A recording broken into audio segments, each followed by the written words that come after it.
Thank you, everybody, for being here today. I want to start just, I suppose, clarify something I mentioned this morning. I thought it was pretty clear, but I just want to maybe take another swing at it, see if I can eliminate any confusion. Dyke King suffered a pretty significant shoulder injury in the Michigan State game, and the immediate prognosis was that it would require a season-ending surgery. There was a small chance that if we let it rehab, that over time, maybe we could find a solution. During that time, Dyke and his family sought out Times Square, TJ Holmes and multiple second opinions from doctors here, doctors back home. But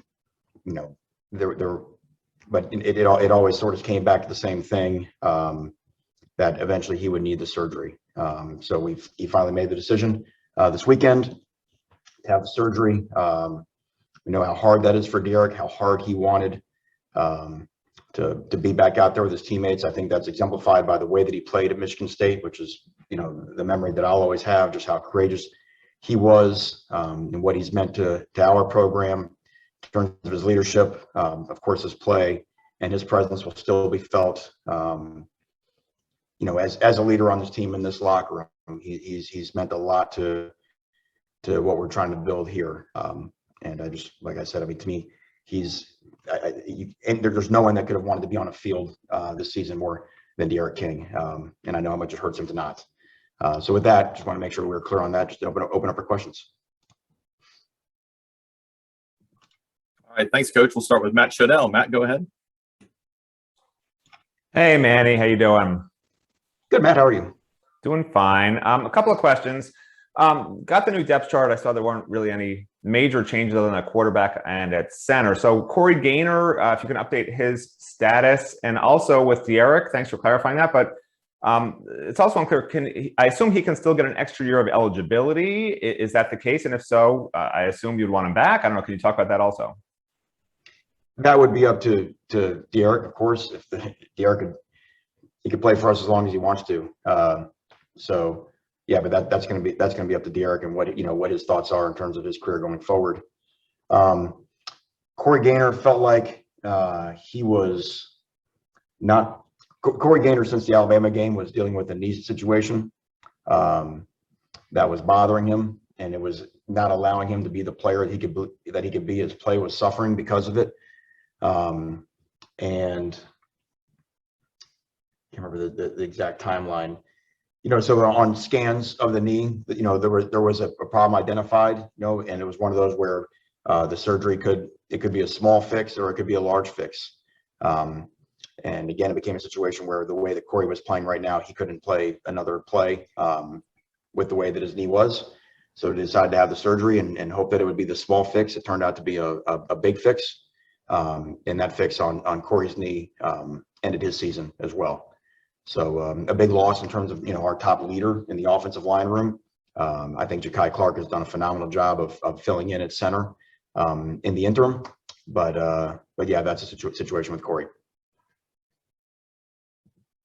Next, we'll go to David Lake. David, go ahead. Yeah, just I guess building off the injury stuff, I was wondering if you had any other updates on, like, against Virginia, right? Jared Harrison Hunt was out, Jordan Miller. I think Tyreek left in the middle of the game. I don't think he came back. There was also Al Blades and Amari Carter. If you could update us on them. Yeah, we would expect Harrison Hunt, Miller, Stevenson, Carter, Keontre Smith to all be back this weekend from North Carolina. They're all back practicing right now. Al Blades, we don't expect back. Same thing. Al was, he was able to compete the first couple weeks. Al, it turns out, had a sports hernia that had to be fixed, and it just became too much for him to play through. So again, just a very, the time that I've been doing this, a very peculiar run of injuries that kind of all jumped on us at the same time. And so, guys will have to step up, which is normal for football. Next, we'll go to Chris Stock. Chris, go ahead. Yeah, that was a big disappointment in the Virginia game, and when we look at the totality of our defensive performance, it's been the explosive play that's been the issue, and that's really what we focused the majority of our attention on. We've got, and this is similar for most defenses. Most defenses, how good a defense you are is how you limit explosive plays.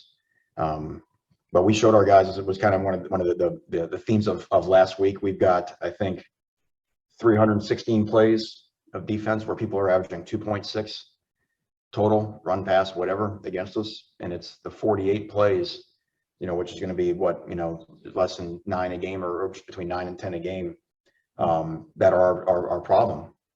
I think right now we've got about one out of every 5 running plays is ending up in a tackle for loss.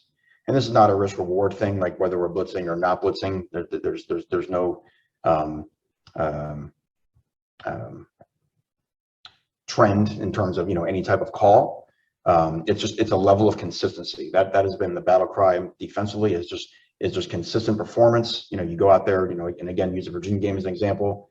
You make them punt 4 times in a row, 5 out of the first 6 times that they have it, and you have a very poor drive before halftime. Now, the other side of that is that you may, again, use that Virginia game as an example. That drive, which would have been the 7th drive of the game on defense, I believe would have been about the 42nd snap of defense that we played that day. And that's where we talk about both sides need to play better complementary ball, offense to defense. Defense has to make stops when our offense scores, which we did not do well versus Virginia. But the offense has to possess the ball, and they've got to stay on the field. If you're going to be a high-tempo offense, which we pride ourselves on being, and we saw how dangerous that could be, especially a year ago, you got to make first downs. And because, again, defensively, we're playing too many snaps, especially early in the game. And those are things that help, that those factor in. So when you have a mental error or loss of a leverage or things like that, those are things that happen. But that's why offenses want to stay on the field, and they want to get the snap count up. So nothing operates in a vacuum in the sport of football. That's been a big focus of us here in the bye week. Next, we're going to Tim Reynolds from the AP. Tim, go ahead. Thank you. Manny, I have 2 questions. The first one, did Dyke try to play a different position? Was that under consideration at all? You mean now, like since the injury? Yes. No, because the injury thing didn't have anything to do with throwing a football. It was a structural shoulder issue. He couldn't have played another position. My other question, totally unrelated to injury stuff. Your conference season is just getting started. North Carolina's almost over after Saturday. Is there anything to that, Manny? Is there anything? Would you rather? Does it matter that it's not very uniform between some teams already playing 5 conference games and some teams are only playing 1 to this point? Does that? I know you can't control it. Does it matter at all? I would say it's peculiar. I don't ever remember it being so. The gap between being so large of how many games someone's played in the league and so many games haven't. But I think what happens in most situations, look, it's October, and what you probably have is you have 2 teams that are looking to find their way and looking to finish the second half of the season, regardless of conference schedule, better than the first half. So yeah, the fact that we're 0-1 in the ACC standings, and that's where we're at, which means we have a lot of ball still to play in the league. It gives us something obviously that we've got to play for, but I don't think it is going to change the mentality of either team out there on Saturday. Next, we're going to David Lang. David, go ahead. Hey, Coach. I'm just curious about sort of the emotional and the human side of the injury to Dyke. What was that like for you emotionally when you guys came to that decision? And then what were Dyke's as he had to deal with this tough situation? I mean, Dyke he's one of the mentally toughest people I've ever been around. And I think, as you mentioned, the decision, I mean, that, it's almost been 4 weeks now of going through this. So I think there's been, I don't want to say an inevitability. There were a couple, maybe optimistic days where maybe there was a chance, that turned out, to not be the case. So I think it's been a series of time to process it. But yeah, emotionally, when you see a guy like that who lays it on the line and is such a great teammate and such a hard worker, I mean, you want guys like that to have success, right? I mean, that's ultimately, that's what the Hollywood movies are built on. And what he went through in the bowl game, the way that the guy rehabbed, the way the guy worked in the offseason inspired, everybody. Derek deserves better. He really does. But the good part of the story is that his story is not being written. It's not done being written, and even if that carries beyond football as a player, and whether it's a coaching career, because he's got a brilliant mind for football. I know that Derek King's DNA is going to make him very, very successful going forward. And his reward, where it seems like, where it got taken away from him on the field this year, his reward is coming. He's going to be a success. I promise you that. What about the team? What about his teammates finding out? You've talked about how he's a once every 10-year kind of guy, such an incredible leader. When a leader like that goes down, what is that like inside your locker room? Yeah, well, I think that's something that we had to process, coming out of Michigan State, and that made that week very difficult, obviously, for us. And then you find out on Monday that you're going to be without Jake for a period of time. I mean, that was a lot to go through. And then some of these other injury things that I've been mentioning, they were all sort of popping around at the same time. It was I've been doing this for a while now, and it was one of the more extraordinary things I've ever seen, in terms of the volume and the timing of how they all hit us at the same time.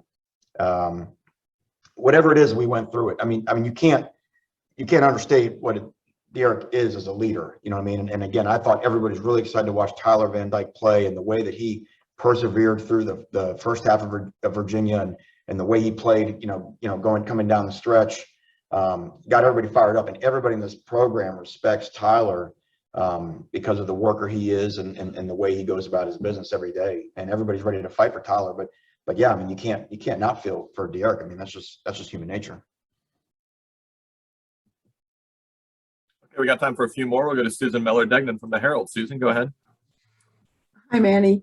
I have two questions also. The first one is, and I think you kind of answered this. I wasn't sure when Derek's surgery would be, and he helped so much when he was out there with the younger quarterbacks. Even at the games, he seemed to help a lot. Could he still have any type of role this season? And my follow-up is, what's the status of Mike Rumph as far as his status with the team? Obviously you saw that news, so. Yeah, right now I can't say a whole lot about Mike Rumph, other than, like I said, we're trying to gather all the information we can, in his case. In terms of Derek, I completely expect Derek to be on the sideline, helping the guys out. He has a massive presence amongst our quarterbacks. He can see so much during the course of the game, and sometimes that player-to-player communication, can even unlock some doors that coach-to-player communication doesn't. So I would expect Derek to be there Saturday in Chapel Hill. And when will his surgery be? This week. Oh, okay. And he'll still be there. Okay, cool. Thank you. Next, we'll go to Andrea Adelson from ESPN. Andrea. Hey, Manny, I have two totally unrelated questions. The first one you mentioned earlier, it would be up to Derek to decide if he wanted to come back. Is that something that he's told you he's thinking about at this point? That's why we haven't had any discussion about that, because we have to think about, we just sort of processed this first part of it. So, that was, I can't speak for him in that. So. Okay. I wasn't sure if it was an open-ended thing or not. Yeah. Okay. And the other unrelated question, we've talked about college football maybe needing to see more than just the same usual suspects at the top. And in the ACC, it's playing out this year where it feels more wide open as well. From your coaching perspective, have you sensed that it feels more wide open this year in the conference or in college football in general? I would say college football in general absolutely appears to be wide open. I mean, if you look at what the top 10 in the preseason polls was compared to where it is now, and You know, you got someone like Iowa, you know, ranked second, and with a phenomenal atmosphere they had up there this weekend, and you know, just the ups and downs and the comings of going to different teams. But I think there's still really, really good teams that are not ranked, you know, that were ranked high early on. I mean, you know, even, you know, you look at Clemson and where they're at right now, that's still a phenomenal team, you know, with great coaches and great players. So as you know, we like, you know, college ball is a sport where we take a picture of it after every weekend and make assessments. But, you know, again, it is still a long season. Teams are finding their way, looking to improve, and we'll see how it all looks in November. And we'll wrap up with Kobe Price from the Sun Sentinel. Kobe, go ahead. Thanks, Carter. Hey, Manny, kind of wanted to touch on Tyler. How have you seen him respond to, you know, the whole news with Dyke? And guys, what are you looking to see from him from a preparation standpoint leading into Saturday? Well, I think Tyler's, you know, the good news, he's already been through 2 games. You know, has already sort of had to fight through some adversity in the Virginia game. He's got a different experience. He's going on the road for the first time. And again, key to quarterback play is everybody's got to play well around the quarterback, you know, and whether that's, you know, helping him out with the run game, which obviously we were a lot better running the football in the second half last week than we were in the first half, and making contested catches, those type of things. Tyler just has to be, you know, do his job, you know, and I think that's what everybody respects about Tyler. Is a no nonsense guy, has a businessman type approach. And everybody, you know, if you just watch the guy work in off-season workouts, he's a guy that everybody can depend on because they know what he says he's going to do, he's going to do.